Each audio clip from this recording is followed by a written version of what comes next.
Peach and Lexus Berry and their two cats lived on the fourth floor of the Davenport apartments. They were living the life of a young couple. On the day of the collapse, they were about to make dinner when they noticed a sudden crack in the wall. It started to crack outside of the door frame. Like, it started to crack, and that's when she grabbed our one cat, I grabbed the other cat, and then we were heading towards the door because clearly this building was about to go down. So we headed towards the door. She had her hand on the doorknob, and then it fell. Peach disappeared into a void of rubble and dust. Lexus clung to what remained of the building. Where I was standing at the door, and there was maybe about this much wood left of where I was standing. Thankfully, it didn't break because I would have fell too. But everything around me was completely gone. Looked as if I was in the clouds because of all dust, the debris in the air. Peach somehow survived the fall, but lay trapped in the rubble below. And then stopped, and then I stopped, and then I was just covered and buried in debris with a lot of cement stacked up on the side of my head. And a lot of water was pouring on me, and I'm assuming it was coming from the pipes because the water just didn't stop until they end up shutting the water off. But I don't even know how long that took. But I did pick up debris around me, and I put it above my head so that I didn't drown because I couldn't breathe with all of that water coming down on me. It took a moment to realize what had just happened. Peach thought Lexus had surely fallen too and may also be trapped. Wondering, is she okay? I was calling out for her to see if she was conscious, to answer me just to see if she was okay. Trying to survive, trying not to die. Meanwhile, Lexus was desperately trying to tell the authorities her wife was among the missing. Did you think she was dead? Crossed my mind, but we're very close because we've been together so long. I didn't feel it. I didn't feel like she was going. I just felt like she was stuck. Peach was in and out of consciousness. Trying to fight to live, trying to stay awake, trying to not go to sleep, trying to stay aware and alert because I'm thinking in my mind, once help comes, I don't want to be unconscious. Peach realized she was completely pinned, and her only hope would be the rescuers combing the rubble. Up above, disaster response crews were using dogs to search for her and others in the building. What is going through your head when you were awake? I mean, what were you thinking of? Her. Wondering, is she okay? I was calling out for her to see if she was conscious, to answer me just to see if she was okay. Trying to survive, trying not to die, because that's not how I wanted to leave the world. She lay trapped in the rubble for more than 5 hours. Then came the sound Peach was praying for, rescuers pulling away the debris above.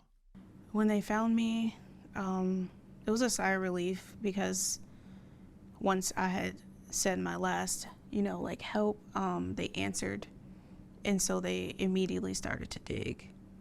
And I felt like there was some type of hope at that point. Finding her was the first goal. Now, the difficult task of pulling her out was the next big challenge.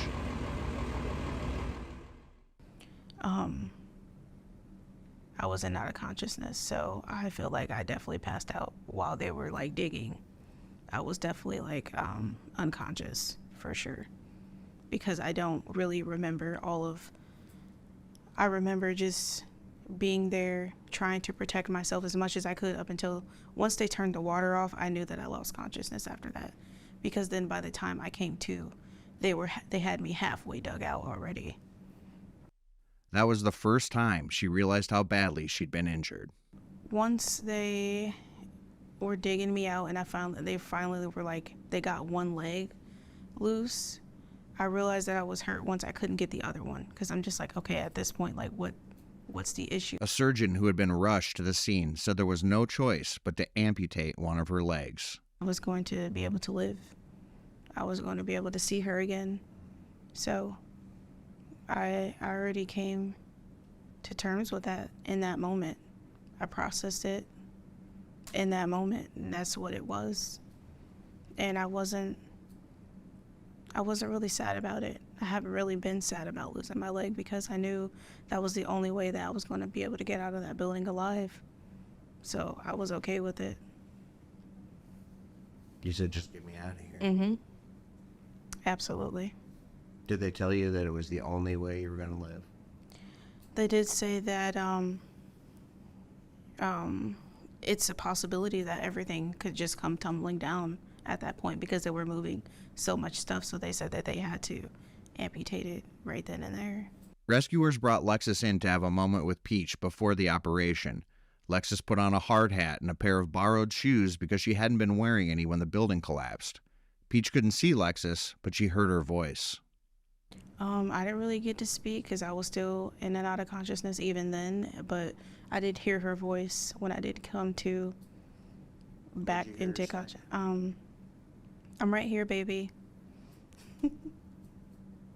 That's what she said. The medics were ready to put Peach under so she wouldn't feel the pain from the amputation. So now just cut this off and let's go. Like that's like the emotions I was feeling. So The minute the leg was amputated, Peach was rushed to a local hospital and underwent emergency surgery. She was put in an induced coma, and it still wasn't clear whether she would make it. But Peach woke up days later. She's been in rehabilitation since. She uses a wheelchair, but it's Peach's dream to walk again with the help of a prosthetic. everything's different. It's going to be different for the rest of my life. I'm going to forever be an amputee. I won't be in the wheelchair for the rest of my life, but it's a big part of my life right now. Together, they live in Chicago now, so Peach can be closer to her therapy. They haven't once been back to the Quad Cities, even though that's where they both grew up. It's just too much. I don't see how going back there would help us in any type of way, like not even for closure, none of that. I asked them what justice looks like to them. For everyone that is accountable to be held exactly to that. We just want to see those who did pass, that they didn't go out in vain, that this didn't happen just for no reason, that those are just held accountable for what they've done. All the blind eyes, this should have never happened. We should have never almost lost our lives. I should have never lost my limb. Those should have never died that day. It wasn't their time. It's not fair. None of it. So, justice has to be served.